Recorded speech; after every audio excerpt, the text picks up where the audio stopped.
Well, welcome everybody to the Filibuster, our PCA Government Affairs update. I'm Joshua Habersky, joined by Glenn Loop.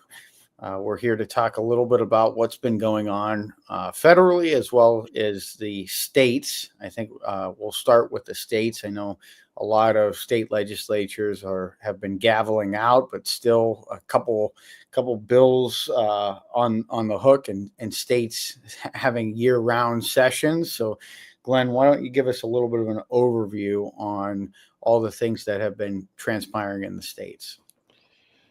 Thanks, Josh. And I'll begin this with the way this time of year I start every conversation regarding legislation in the state capitals. Tell your legislators, go home. No good can come from this. Go home. Your families need you. Your jobs need you. Go home. So, with that, the ones in particular that we want to go home are proposed tax increases left on the table in Maine, Ohio, and a pending proposal in the state of Delaware. We don't have an alert up yet on Delaware because we're awaiting the language of what apparently the governor proposed in the last several days. The Ohio proposal is on the table. It was incorporated into the governor's budget and needs to be defeated. And the same goes for the case legislation in Maine. This comes on the heels of the very erroneous decision by the Indiana legislature to agree with the governor to a tax increase in Indiana. Mark our words, we will have a full court press going into the 2026 legislative session in Indiana to roll that back. It was ridiculous. It won't hit the projected revenue marks that they were told.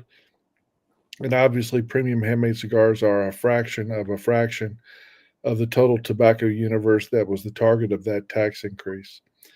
Want to highlight also there's a pending increase in Massachusetts, but it doesn't seem to have any traction. Hasn't had a hearing since February, but we remain focused on Massachusetts because of the generational smoking ban proposals that are blossoming up all over the Commonwealth of Massachusetts. We're a part of a comprehensive coalition that battles those, that's running a very aggressive social media and local government legislative outreach campaign. Uh, there's basically 11 shops that could be targets in the future. They haven't been yet, but that's the reason we have to keep a diligent eye out on what's happening in Massachusetts. We have the pending tax cap legislation in the state of New York, as well as cigar bar legislation for existing retailers in the state of New York.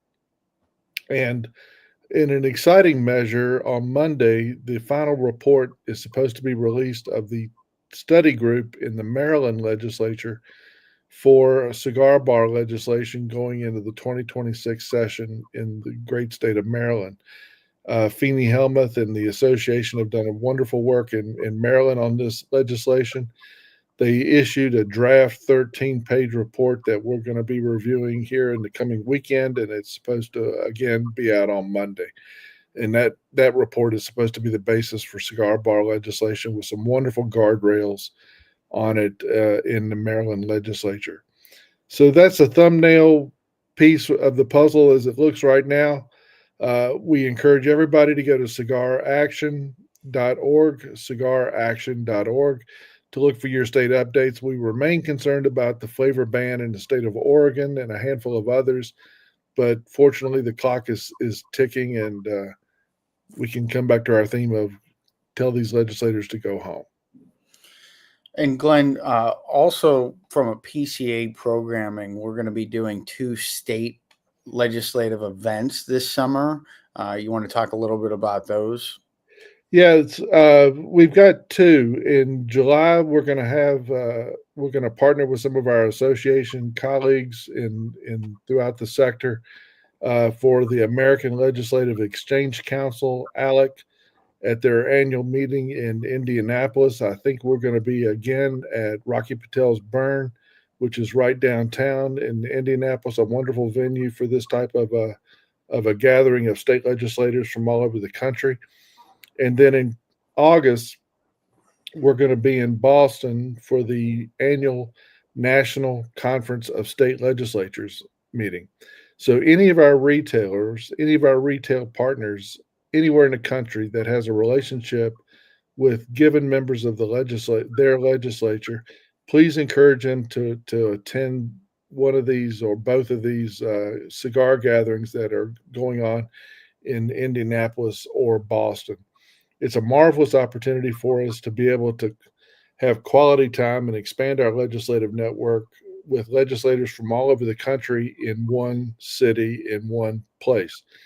And we've got a lot of great cigar enthusiasts that are members of state legislatures. And I think we've averaged about 30 states, haven't we, Josh, at these annual conferences that have really been a marvelous tool to expand our network, to talk about legislation, to talk about the concerns of our side of the industry in one spot.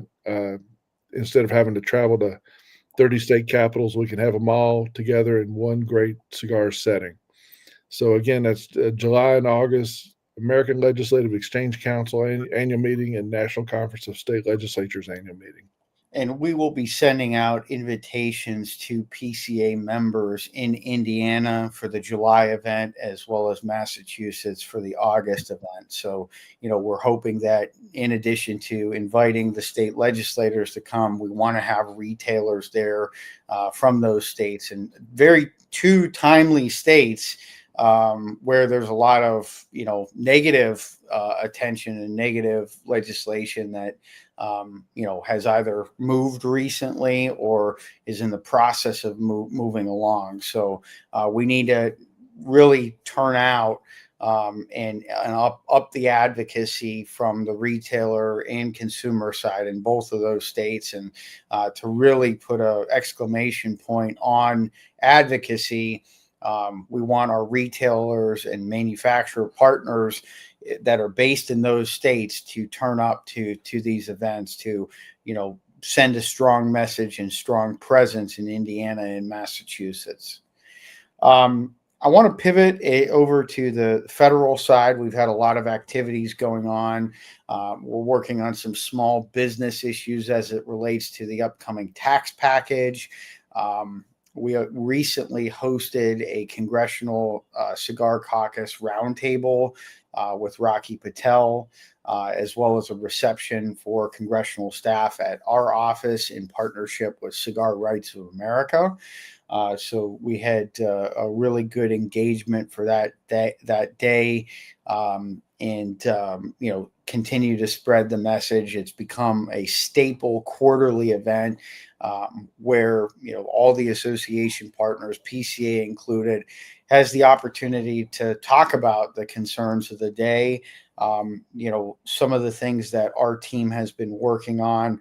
Obviously, the tariff situation, making sure that all the information is compiled on that to ensure that those don't increase further in the future.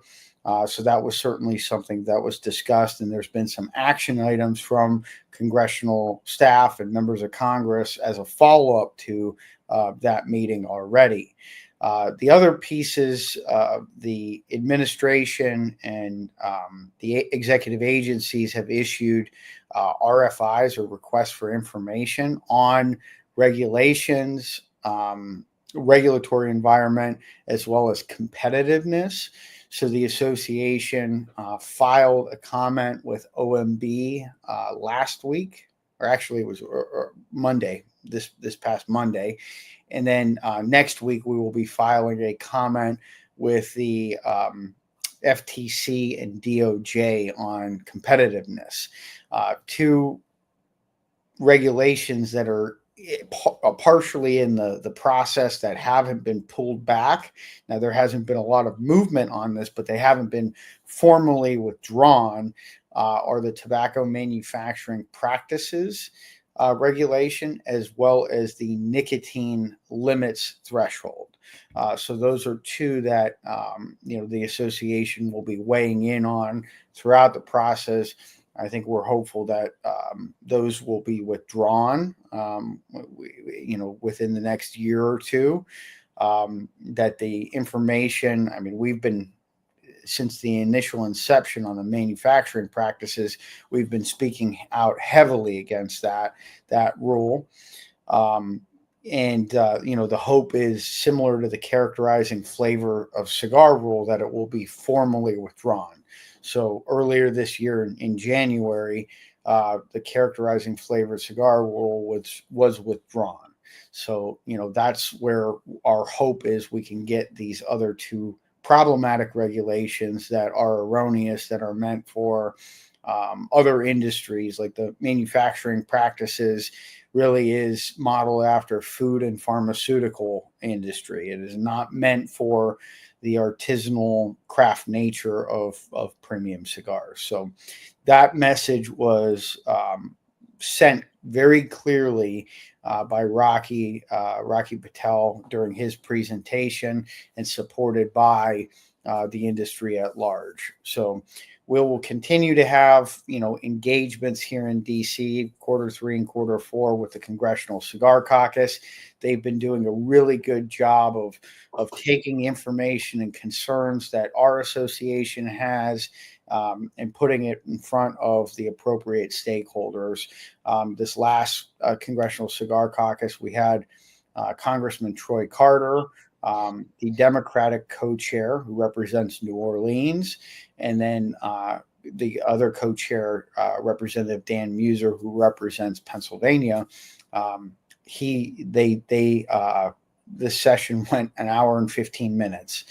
So a lot of information, a lot of work being done on that front.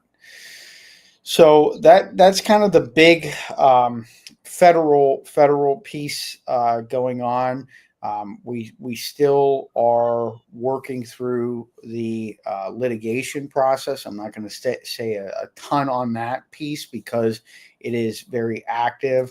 But we had a kind of status update last week, actually the same day as the Congressional Cigar Caucus event, where PCA continues to fight for the definition of a premium cigar. We will be working through appropriate filings and meeting with appropriate industry stakeholders to discuss the nuances of what that means in the long run. So this will be several weeks, several month process, but we are working towards that.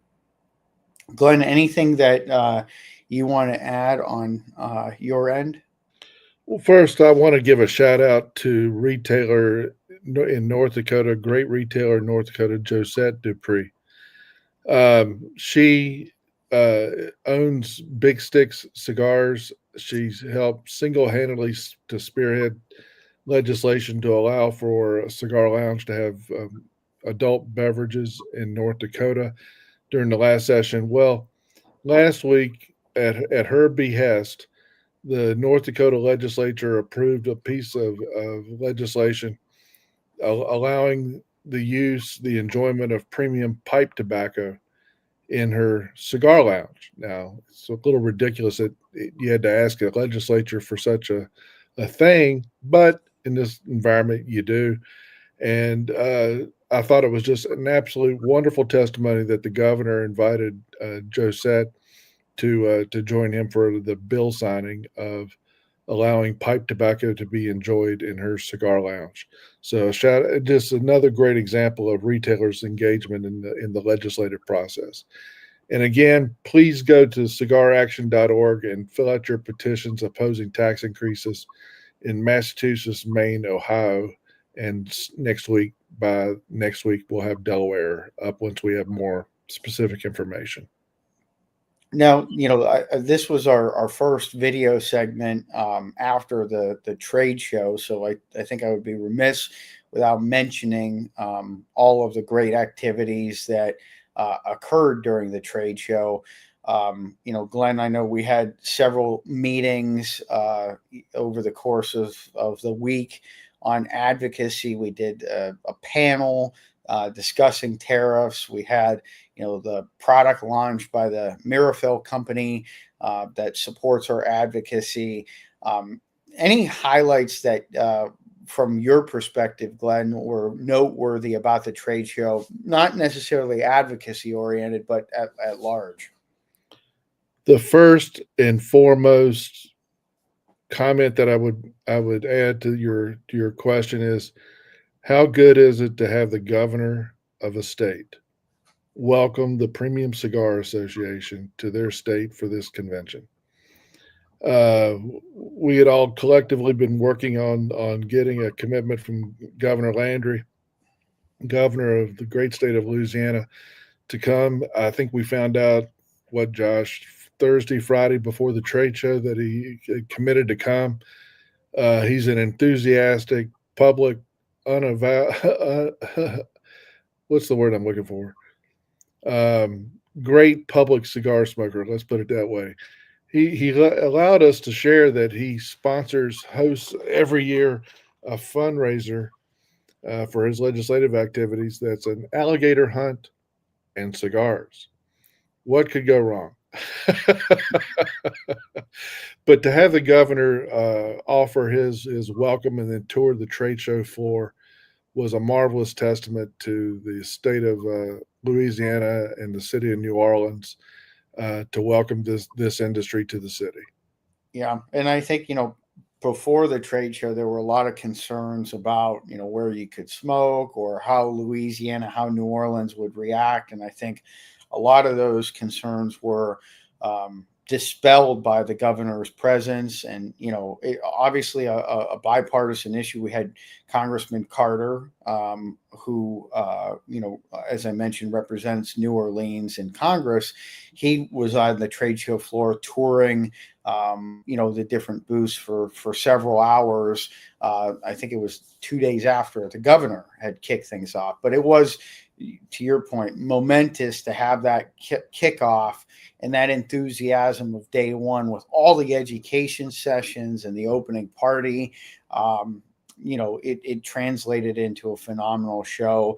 Our team has been meeting several meetings afterwards, figuring out how you make next year better. And I think we really set a good standard, set the bar. Every one of our staff members, board members really went above and beyond. And in our general membership, I mean, we nearly hit 6,000 attendees. And to put it in context, we had 5,200 in Vegas. We were at over 5,900 in New Orleans. So greater attendance. And we had a large jump to 244 exhibitors. 70 of them were brand new exhibitors. So the vitality or the staying power of the trade show was certainly affirmed in New Orleans with that. So I think that is a good launch point for us. Louisiana, we have allies, we have people that are not bashful about being supporters of premium cigars. That our team's going to start looking at legislative angles. We are a significant economic impact for New Orleans for that week that we're there, and even henceforth. So we're going to look for every opportunity to capitalize off of that. We made the announcement of the next several years trade shows where we will be going back to Las Vegas. So, between New Orleans and Las Vegas, we are going to ensure that the trade shows are successful. They're entertaining. The B2B is there. And all of the other content pieces. So I was very pleased with the show itself. Might want to add, too, that we also had state legislators at the trade show from Wisconsin and Wyoming. And they wanted to get to know the industry better. They wanted to meet with retailers from their given state.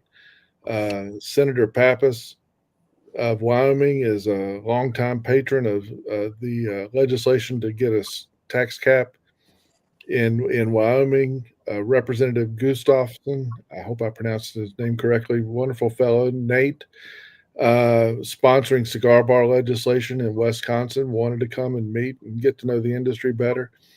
So the welcome mat is open to our state legislative supporters from across the country in 2026 as we plan on New Orleans again.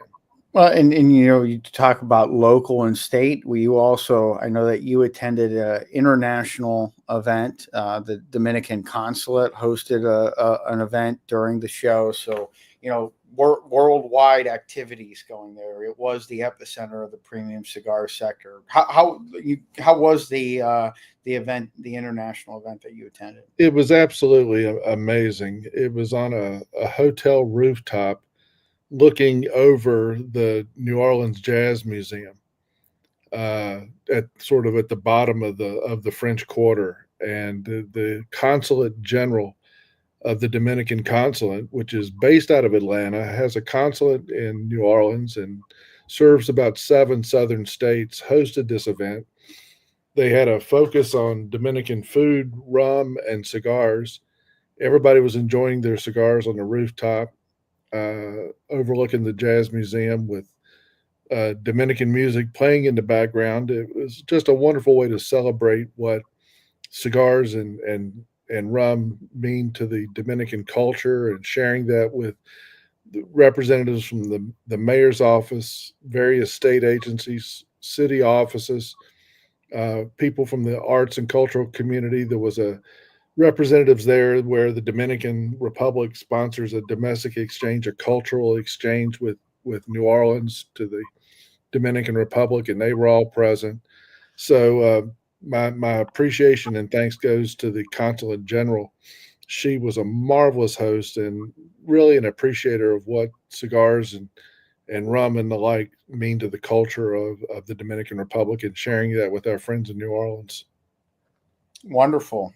No, that was great that you were able to do that. And a lot of excitement. We're working on 2026 already. Our team will be at several summer events, major cigar events.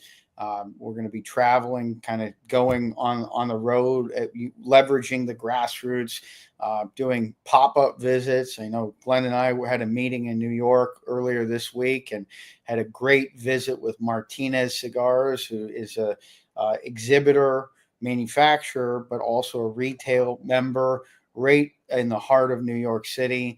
But our entire staff will be going to different events, major marquee events that our retail members are hosting.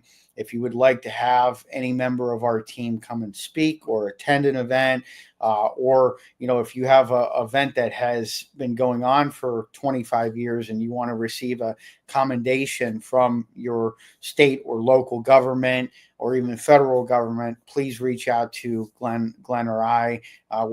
We want to help amplify the work that all of our members are doing, and it's a good story as we educate legislators about premium cigars and the nature of this family small businesses out there. So please share with us those stories and reach out if you have any questions, concerns, or comments.